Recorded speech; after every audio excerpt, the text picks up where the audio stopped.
goffan hunin o'r ddwy gân fydd yn dod yn y gwasanaeth. Felly, hon di'r cynta, a mae'n mynd fel hyn, Catrin. Ti'n gofio hwn, iawn.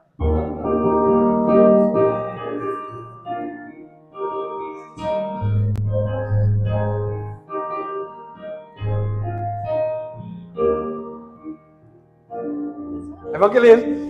Rwy'n gread i gaeth newid, rwy'n blessed in the Lord.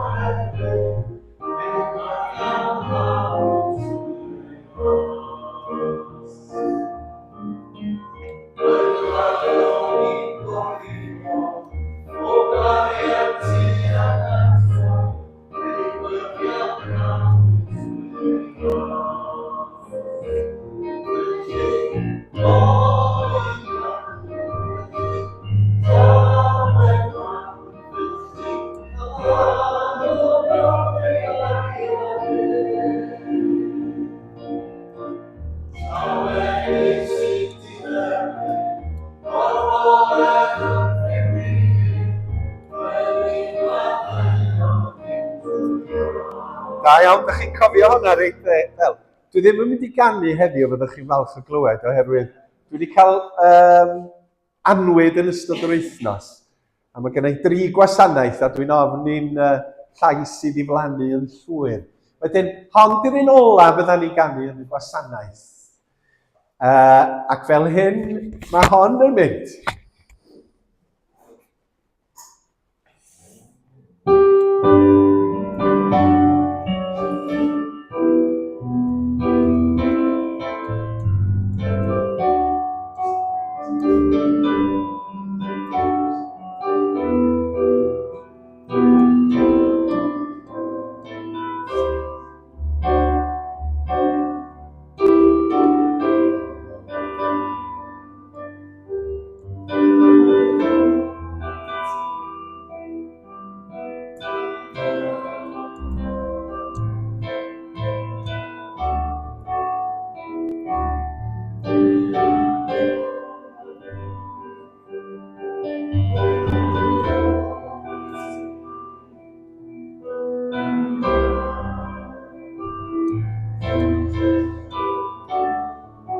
Trio canu'r pennill ar Cytsgan.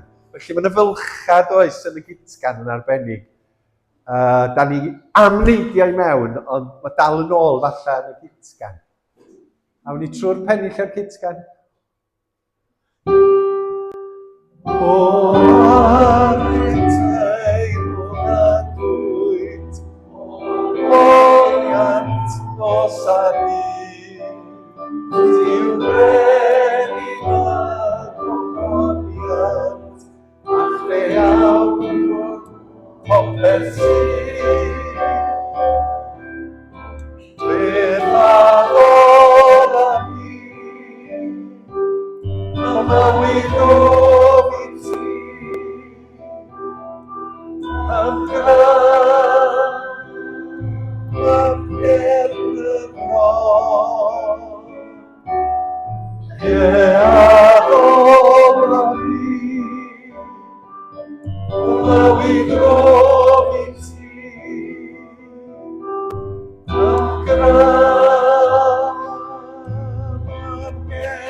Nawr o fo? Da iawn? Lly dilynwch arfon, oce? Tro yma. Di Meryl ddim ar gael i'n tywys ni yn y canu, ond mi ddaw, da ni wedi canu y ddwy. Lly croeso mawr i chi i'r gwasanaeth, un neu ddau o gyhoeddiadau.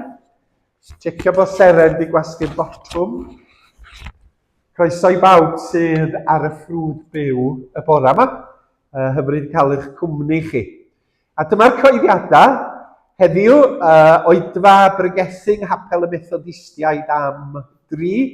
Ac yna mae yna oedfa fer ddwyieithog yn Eglwys Catholicion dros y ffordd, Eglwys Sant Eilo, fel rhan o wythnos weddi dros Undeb Cristnogol.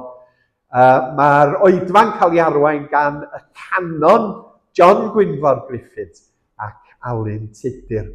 Wedyn, yn ystod yr wythnos, Cwrgweddi nos Lyn, 7:30, capel y Methodistiaid ac ar Zoom.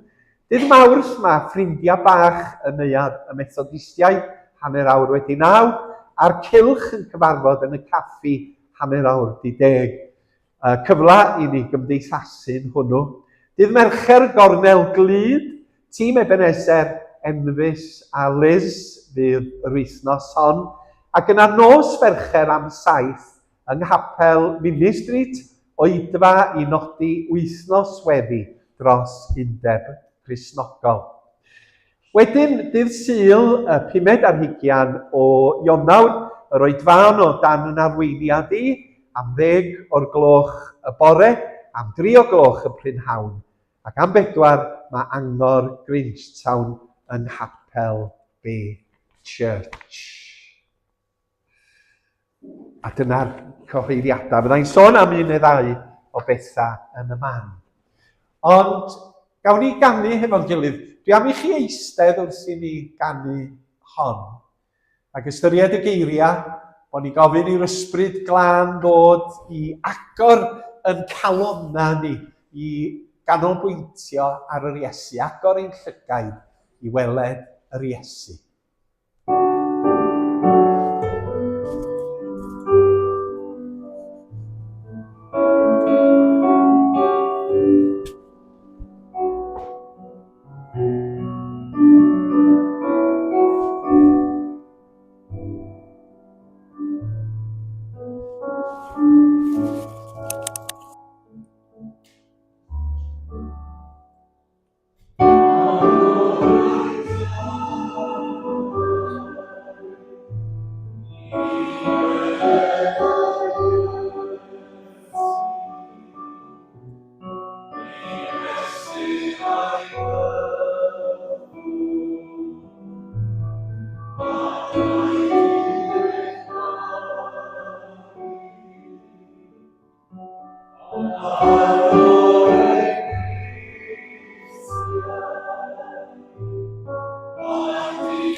Wrth i ni ganu, da ni'n gofyn i Dduw agor yn llygaid, agor yn calonna i fyfyrio ar yr Iesu ac i fod yn agored i waith yr ysbryd glân.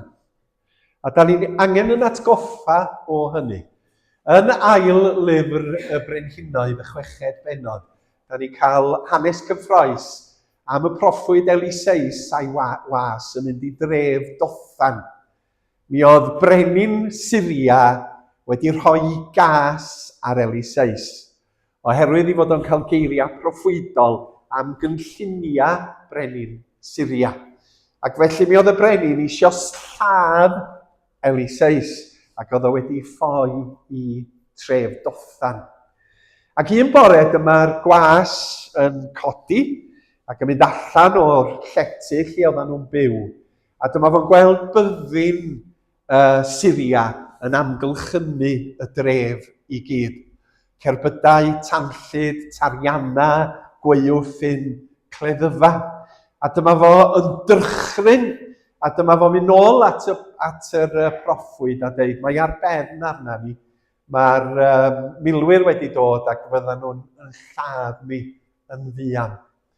A dyma Eliseis yn dweud, na i ddarllen y geiriau yma, ond dyma Eliseis yn ateb, paid dychryn, mae yna fwy ar ein hochor ni nac sydd gyda nhw. A dyma Eliseis yn gweddio, arglwydd, agor ei lygaid iddo weld. A dyma'r arglwydd yn agor llygaid y bachgen, ac roedd yn gweld fod y bryn yn llawn ceffylau a cherbydau, fel fflamau tân o gwmpas Eliseis. Oedd y gwas ond yn gweld y materol a'r ffisegol. Doedd o ddim yn gallu gweld bod Duw yn y sefyllfa honno. Ond dyma Eliseis yn gweddio ar ran y gwas ac yn gofyn arglwydd, nid i agor llygaid y bachgen yma, mwyn iddo fo sylweddoli fod y rym di yma, fod y bwer di yn gweithredu, dy fod ti yn gwarchod y proffwyd Eliseis a'i bobl. Agor ei lygaid iddo weld. A da ni angen sylweddoli hynny. A fe ddyla hon fod yn weddi i ni dros yn gilydd a thros yr eglwys a thros sefyllfa Cristnogaeth yng Nghymru. Oherwydd da ni'n gallu mynd i feddwl, o ragian, anffyddiaeth sydd yn ennill, anghrediniaeth ydy'r grym, mae grym y byd mae'n gryfach na grym Duw. A mae'r stori'n dweud, gweddiwch ar ei Dduw agor y llygaid chi, i weld ei rym ef, i weld heddiw, yng Nghaerdydd, yn ymplith ni, yng Nghymru, yn y byd, yn Syria heddiw, mae ysbryd Duw ar waith, a grym tragwyddol ei gariad heddiw yn weithredol. Peidiwch byth a meddwl yn eich bywyd personol, y mywyd eich eglwys, nac yn waith teyrnas Dduw, bod y cwbl ar ben. Agor yn llygaid mwyn i ni weld. Gawn ni ganu y pennill eto.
Ydy yn llygaid ni ar agor bore yma i waith yr ysbryd glân ac i weld gogoniant Duw yn yr arglwydd Iesu. Glannad i'r gair bore yma. Cyn y Nadolig mi oeddan ni'n mwyara. Glannad da ni'n mynd i wneud am yr 2 fis nesaf yma, fydd ein arall. Glanna oedd yr arfer i fynd o amgylch y caeau pam oedd gwerth i wlad defaid yng Nghymru. Ac oedden nhw'n mynd rownd y ffensys i gyd, ac oedden nhw'n hel y gwlân. Ac allan o'r gwlân hynny, mi oedden nhw'n cynhyrchu edafedd mwyn i werthu. Mae'n straeon doniol am werthu gwlân yn farchnad, yn yr Emwythig, a Cymru'n cael ei conio gan rei systema. Dwi'n mynd ar ôl honno bore yma.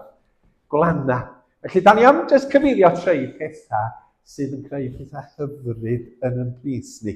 Cyfeirio at rhai gweithgarwch sydd ar y gweill.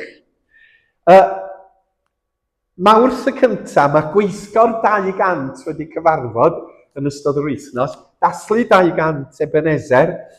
Mawrth y cyntaf, os Duw a'i mynd, am 3:00 y prydhawn, oedfa ddathlu yng Nghapel y Methodistiaid.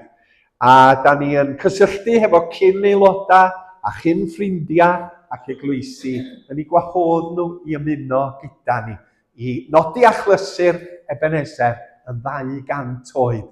Oherwydd y mis Mawrth y cychwynodd Ebenezer yn 1826.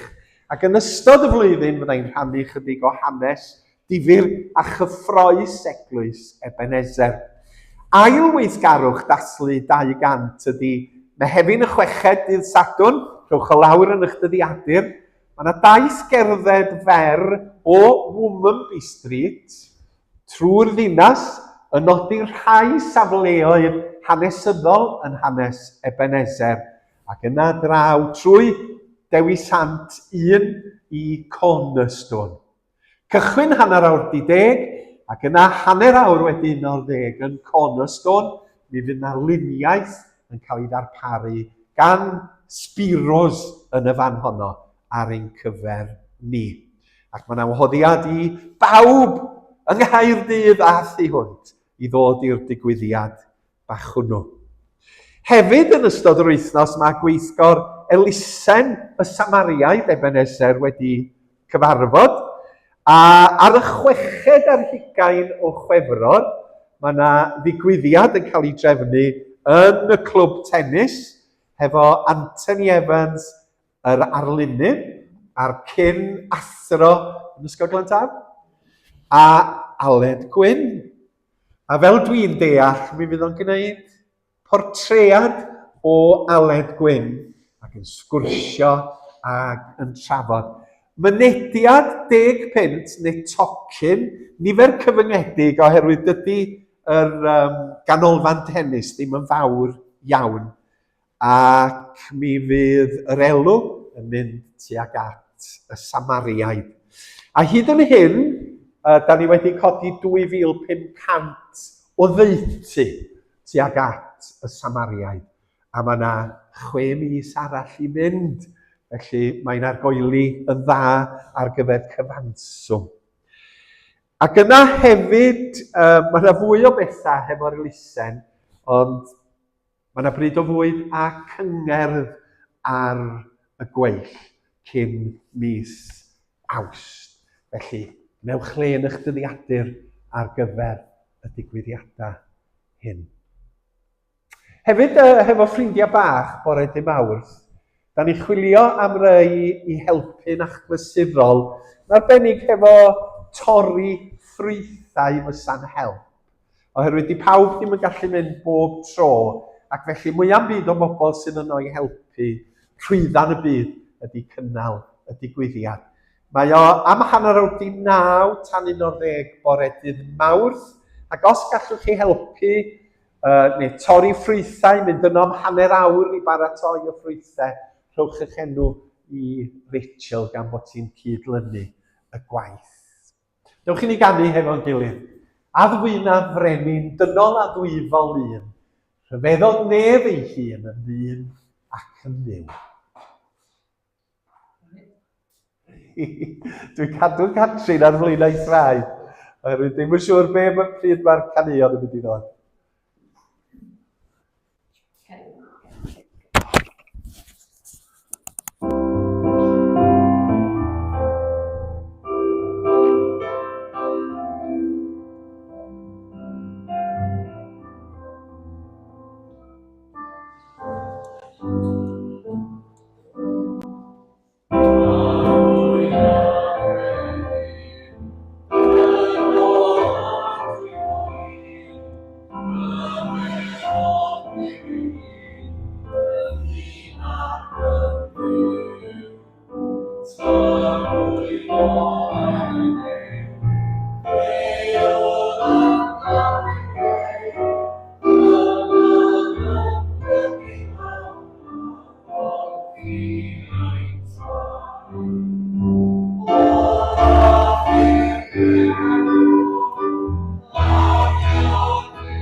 Da iawn, mae hwnna'n emyn hyfryd yn dydi yn clodfori yr arglwydd.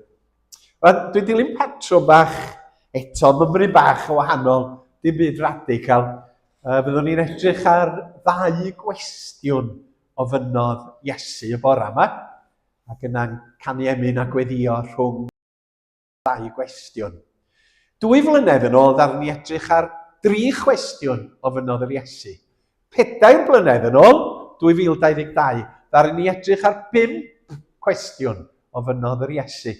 Ac os da chi eisiau gwrando arnyn nhw, allwch chi fynd i SoundCloud, yn ôl i mis Tachwedd 2024, mis Tachwedd 2022, ac allwch chi weld y gweddill.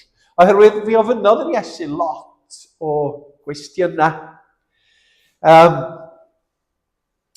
Meddyliwch, os na sefyllfaoedd lle mae pobl di gofyn cwestiynau cofiadwy i chi. A da chi'n cofio bod nhw wedi gofyn y cwestiwn.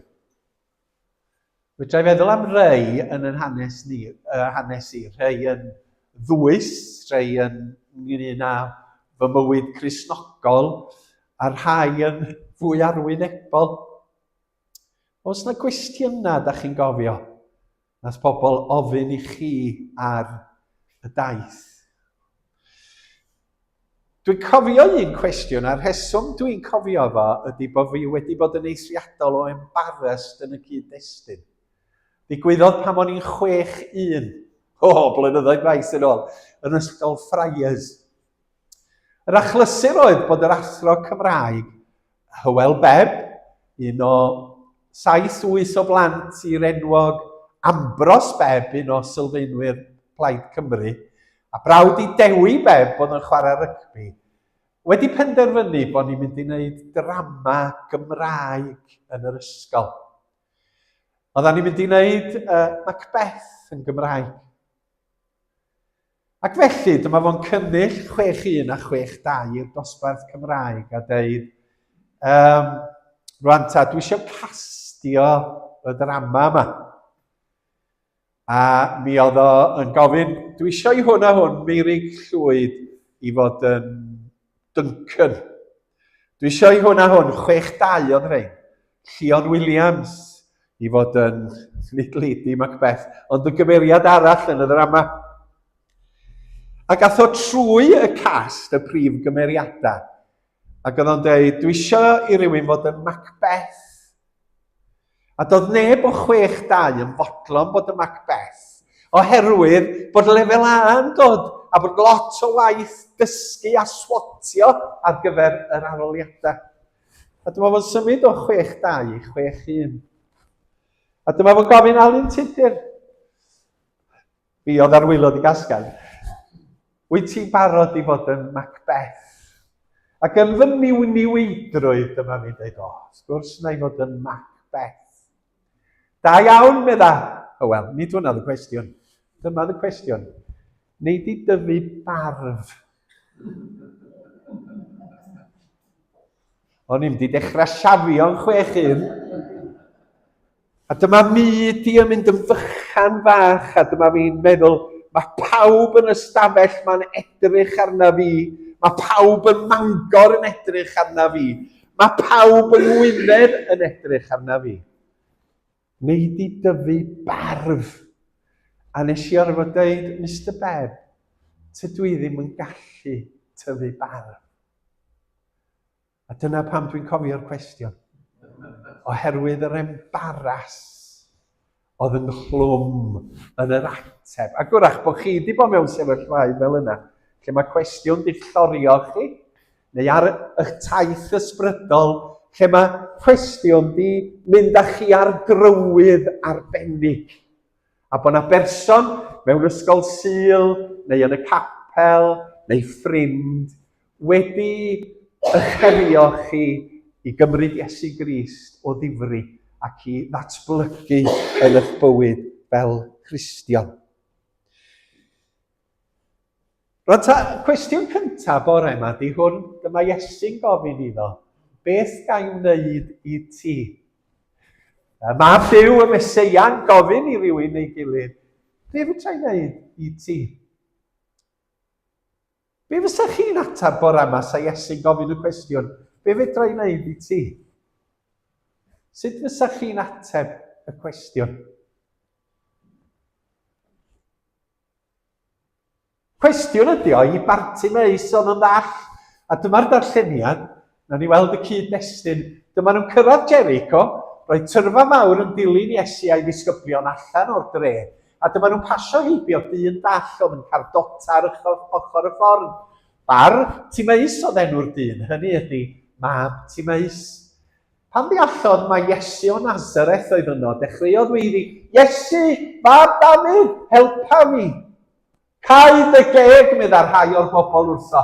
Ond yn lle hynny dechreuodd weiddi'n uwch fyth, Iesu, mab Dafydd, helpa mi. Dyma Iesu'n stopio. Dwedwch wrtho'n ddod yma, meddai. Felly dyma nhw'n galw'r dyn dall. Hei, cod y galon, mae'n galw amdana ti tirn. Felly taflodd y dyn dall ei glogyn i ffwrdd, neidio'r i draed a mynd at Iesu. Dyma Iesu'n gofyn iddo, beth ga i wneud i ti? Rabwni, atebodd y dyn dall, dwi eisiau gallu gweld. Yna, dywedodd Iesu, dos am i ti gredu rwyt wedi dy iachau. Yn sydyn roedd y dyn yn gweld a dilynodd Iesu ar hyd y ffordd. A dyna cyd-destun y cwestiwn gan yr arglwydd Iesu i Bartimeus ddall, beth fedra i ei wneud i ti? Be fydda'n ymateb ni i hynny?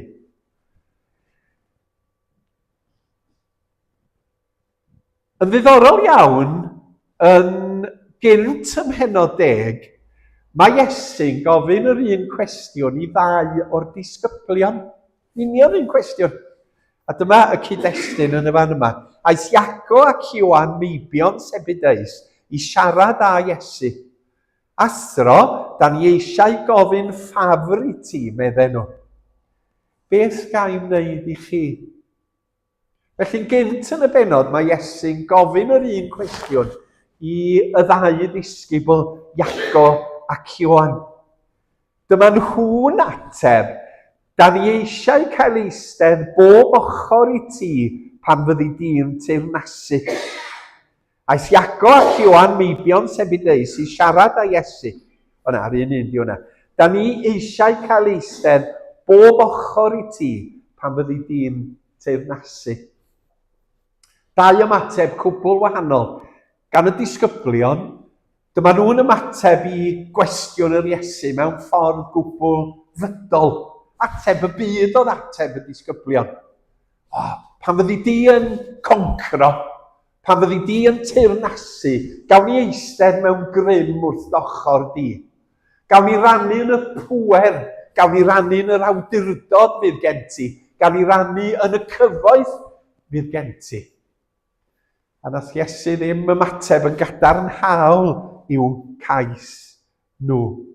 A dyma sydd yn digwydd weithiau hefo Cristnogaeth a chrefydd, ydy bod pobl yn colli golwg ar nod amgen Cristnogaeth, ac yn meddwl bod crefydd neu Cristnogaeth yn dod ag awdurdod a grym a phŵer bydol. A nid dyna mae'r arglwydd Iesu yn ei wneud, nac yn ei gynnig. Ac felly, wrth ymateb, mae Bartimeus yn wahanol. Oherwydd be mae o'n ofyn ydy, swn i'n hoffi gallu gweld. A mae esbonwyr yn cymryd hyn mewn dwy ffordd, oherwydd y frawddeg yma ar y diwedd, bod Iesu'n dweud wrtho fo, dos am i ti gredu rwy ti wedi dy iachau. Ac felly bod elfen yn cais Bartimeus o ffydd a chred yn Iesu Grist. Oedd o eisiau gweld yn gorfforol, ond mae'n awgrym hefyd i fod o eisiau gweld yn ysbrydol a deall a chredu pwy yw yr arglwydd Iesu Grist. A fod o'n dod at yr Iesu, nid mwyn cael awdurdod, ond oherwydd i fod o'n credu na hwn ydy'r Meseia, yr hwn sydd yn gallu cyflawni gwirthia, yr hwn sydd yn dod at teyrnas Dduw. Felly mae'r gweld ar ddwy lefel.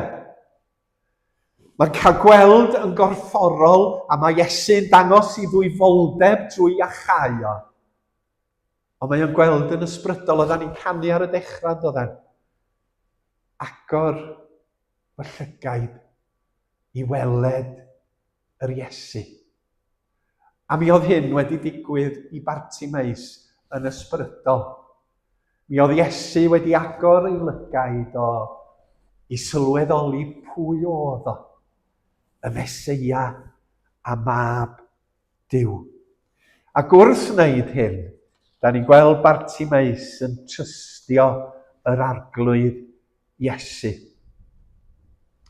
A weithiau, trystio di rhywbeth mae Cristnogion yn y gorllewin yn cael anhawster mawr i wneud. Trystio'n yw, trystio'n Iesu Grist. Ac ymddiried i fod o'n yn cynnal ac yn ynerthu ac yn bendithio. Oherwydd, da ni'n rhoi yn ymddiriedais mewn gymaint o bethau eraill yn dydan ni.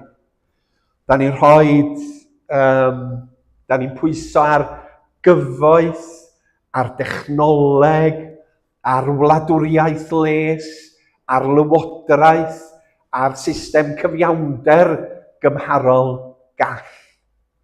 A weithiau mae hynny'n stopio ni rhag ymddiried yn niw. A sylweddoli fod Duw yn cynnal ni o ddydd i ddydd ac yn cynnal ni yn dragwyddol. Y frawddeg efo Bartimeus, dos am i ti gredu rwy ti wedi dy iachau. Yn sydyn roedd y dyn yn gweld a dilynodd Iesu ar hyd y ffordd. Ac wrth i ni fyw yn ffydd fel Cristnogion, da ni'n sylweddoli sut mae'r systema da ni'n pwyso arnyn nhw yn gwegian. Da chi'n gwybod, nath Covid ddangos hynny do. Bod pethau da ni'n cymryd yn sicr yn ansicr. Heddiw yn udd Putin a Trump, da ni'n gweld systema gwleidyddol sydd wedi bod reit sicr ers yr ail ryfel byd yn gwegian. Oherwydd bod na agwedd meddwl wahanol gan wleidyddion. Da ni'n gwybod sut mae y wladwriaeth les yn gwegian yn y dyddiau ni. Da ni'n gwybod sut mae gwleidyddiaeth yn ansefydlog. Ond pan da ni'n rhoi yn ffydd yn yw a pan da ni'n ymddiried yn yw, beth bynnag sydd yn digwydd, mae ganddo ni ond bob amser. Ond mae Duw wrth y lliw. Ond mae Duw yn caru ni yn yr arglwydd Iesu Grist. Ond trwy'r Iesu mae ganddo ni fywyd tragwyddol. Ond beth bynnag ddigwydd, mae Duw yn cyflawni i waith ym mhob cyfnod. Ond, da ni'n ddiogel drwy yr arglwydd Iesu Grist ar hyn. Weithiau, da ni'n anghofio bod ffydd yn golygu risg yn dydi. All ffydd ddim bod yn rhywbeth heb risg yn efo, neu dydy o ddim yn ffydd.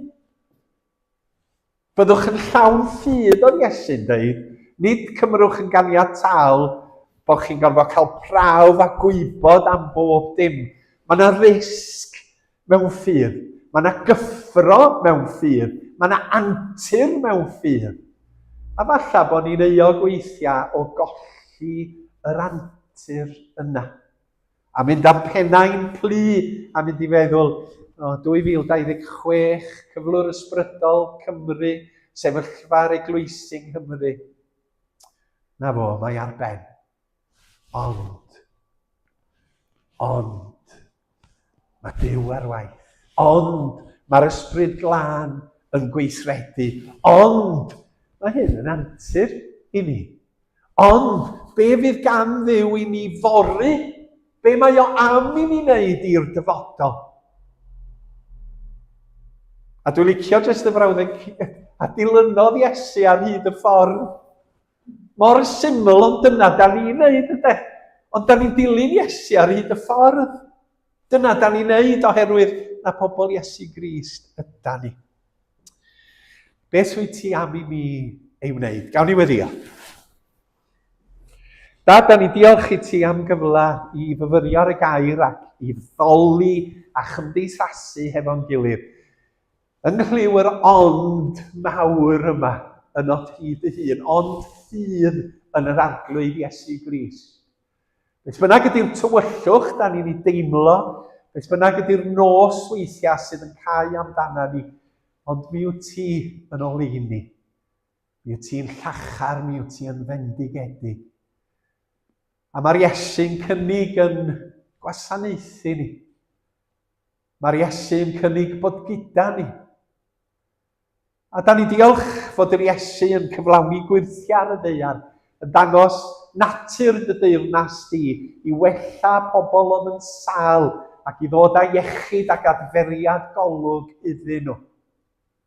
Rho adferiad golwg ysbrydol i ni yn yr un modd, fel y bod ni'n gweld dy fawredd a dy gariad.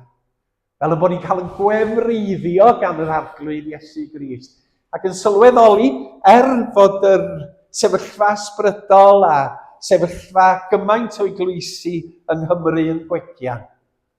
Dy fod ti gyda ni. Fod grym yr ysbryd glân yn rym anorchfygol. Fod y gyfiawnder di yn drech nag anghyfiawnder y byd hwn. Fod y fywyd di drwy'r arglwydd Iesu Grist yn concro tywyllwch a marwolaeth. Gad i ni ymateb yn gadarnhaol wrth i'r Iesu yn cwestiynu ni y bore yma. Beth wyt ti am i mi wneud i ti? Yn enw'r Iesu. Amen. Dewch i ni ganu hefo'n gilydd. A ni gael ymarfer bach ar y cychwyn. Rwy'n greadigaeth newydd. Rwy'n blentyn Duw oherwydd fe'n cyfiawnhawyd trwy ei ras.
A gyda llaw, nes i actio Macbeth.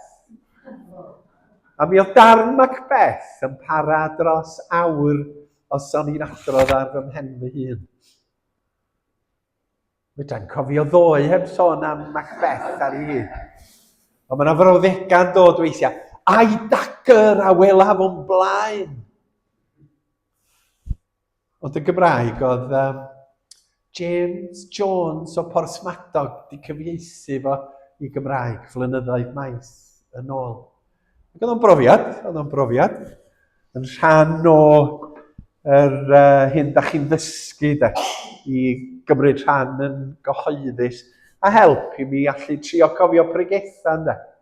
Mae hynna'n hyder weithiau yn fanteisiol iawn. Os da chi wedi gwneud rhywbeth yn y gorffennol, bod chi'n gallu parhau i wneud o. Rwan ta'r ail gwestiwn y bore yma. Ar ôl i ddorffen golchi traed nhw, gwisgodd ei fantell eto a mynd yn ôl i'w le wrth y bwrdd. A dyma fo'n gofyn, ydych chi'n deall beth dwi wedi wneud i chi, meddai. Ond mae cyd-destun hwn yn ddigon amlwg. Da ni'n mynd yn ôl i'r o'r uwch ystafell, nos Iau Cablyd yn ystod yr wythnos fawr. Cyn i'r Iesu fynd i ngarn Getsemane i weddio, cyn dydd Gwener y Groglith a'i farwolaeth drostan ni ar y groes. Dyma yr testun, neu'r cwestiwn yn ei gyd-destun. Pan daeth tro Seimon Pedr, dyma Seimon yn dweud, ac oedd Seimon o Pedr yn dramatig dweud, Arglwydd, ti'n golchi fy nhraed i? Atebodd Iesu, ti ddim yn deall beth dwi'n wneud ar hyn o bryd, ond bydd fi di'n dod i ddeall yn nes ymlaen. Ond meddai Pedr, na, beth, chi di ddim golchi fy nhraed i. Os gai ddim dolchi di, meddai Iesu, ti ddim yn perthyn i mi.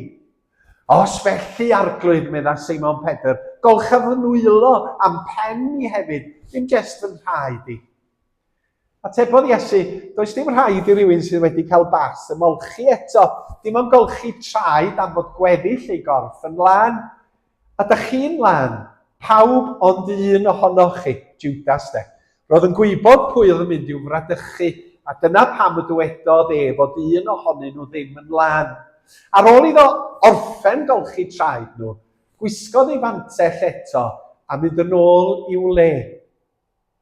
Ydych chi'n deall beth dwi wedi ei wneud i chi? Dyma'r cyd-destun, dyma'r hyn oedd wedi digwydd, a dyma'r cwestiwn mae Iesu Grist yn ei ofyn. Meddai, da chi'n fy ngalw i'n athro neu'n arglwydd, a mae hynny'n iawn, a mae dyna dwi.